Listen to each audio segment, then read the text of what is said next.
and welcome back to my channel. In today's video, I'm going to be doing a Valentine's Day tutorial, and I am very excited. I like the way it came out. It's very red. If you're not into red, then this is not your video. I posted an Instagram video on my Instagram that I'll be putting right here. There I did a more soft and glam, more girly light colors. This was more of an intense, bold statement for Valentine's Day. Okay, and here I'm just spraying my face with my Elemis Lavender Toner. I'm just putting some eye cream, really dabbing that in, and rosehip oil to really moisturize my skin. It's amazing under foundation, and I like to use my Becca Backlight Priming. I'm going to prime my eyes using my concealer as I normally do.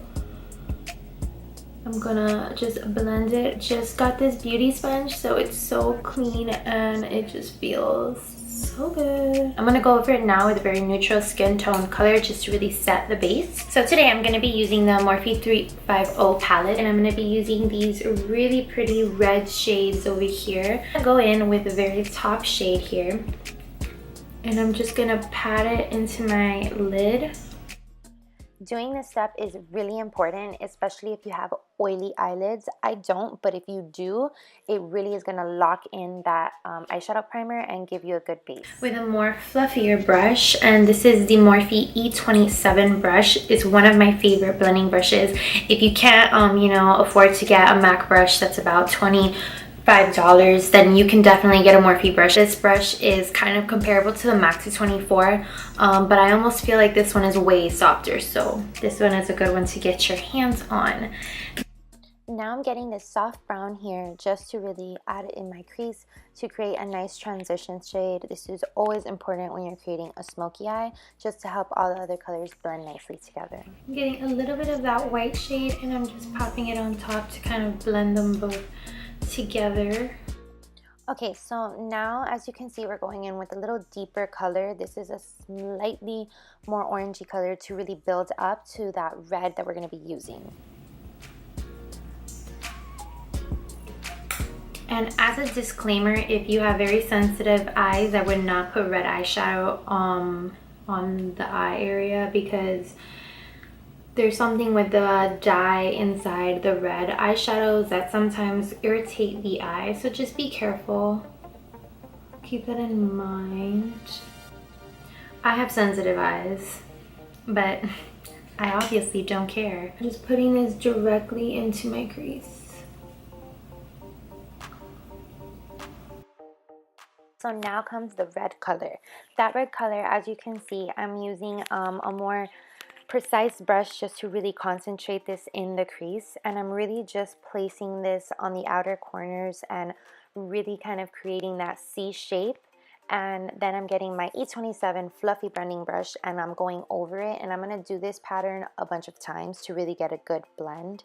As you can see now, I'm going back in with the red, adding more red, and then I'm gonna probably go in with my blending brush, as you can see there, and I'm blending. Here I'm actually adding a little bit of that soft brown color just to really mold all the colors together. Doing that really helps bring your smoky eye together when you bring in your transition shade again. And then there I got a big fluffy brush, and I started buffing around the edges. And then here I'm using the Anastasia liquid lipstick in Heathers. This is obviously meant for your lips, but I'm using it on my eyes. Honestly, I didn't have any reaction to it.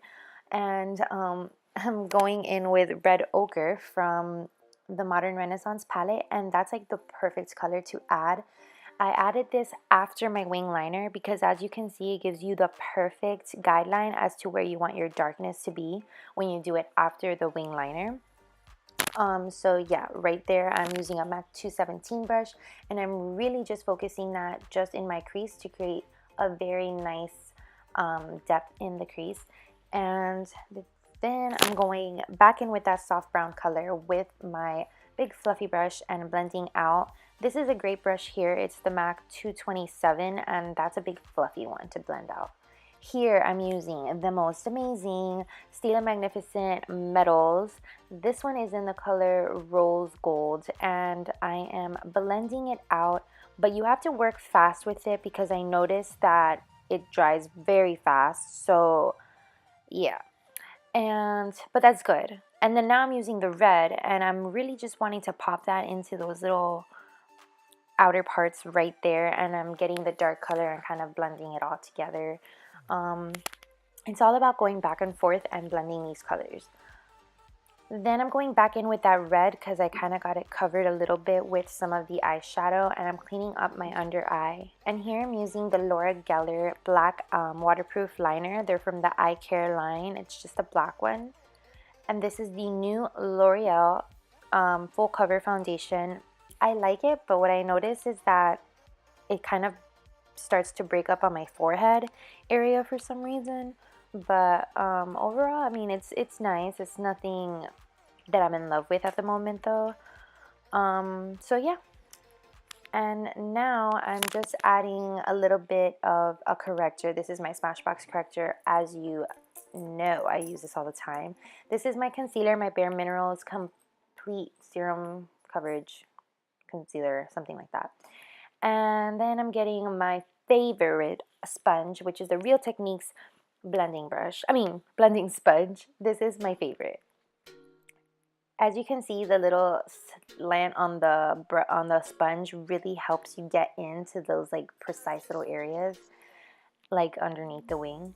So yeah, I cleaned up the wing, and now I am setting my under eyes with some translucent powder. This is my RCMA translucent powder. This is so important. If you have problems with your eyeliner running or anything like that, it could be that you're not setting your concealer, and when your concealer and eyeliner mix, it becomes a mess. So you need to make sure to set your concealer when you're doing a full face makeup at least. Then I did some mascara. I used some wispies. These are the Ardell, but they're the end lashes. Okay, and this is a NYX micro brow. As you can see there, I'm showing you that that part is super flexible and loose, and I don't understand why. Well, not flexible, but it's just very wobbly. So anyways, the color was off, and I had to go in with Mica Brow by Benefit in number 2 to fix it. And now I'm going in back with the Morphe palette and that deep red shade, and I'm just kind of buffing that underneath my eye. Okay, and now I'm getting a more fluffier brush, and I'm really buffing that color under my eye. Alright guys, and that concludes this finished makeup tutorial. I really hope that you guys enjoyed. I really hope you guys took some inspiration out of this, and hopefully kind of know what you're gonna do for your Valentine's Day look. If you're gonna do Valentine's Day or not, you can just wear this look anyway. If you like this video, don't forget to subscribe to my channel, share with your friends. Bye guys!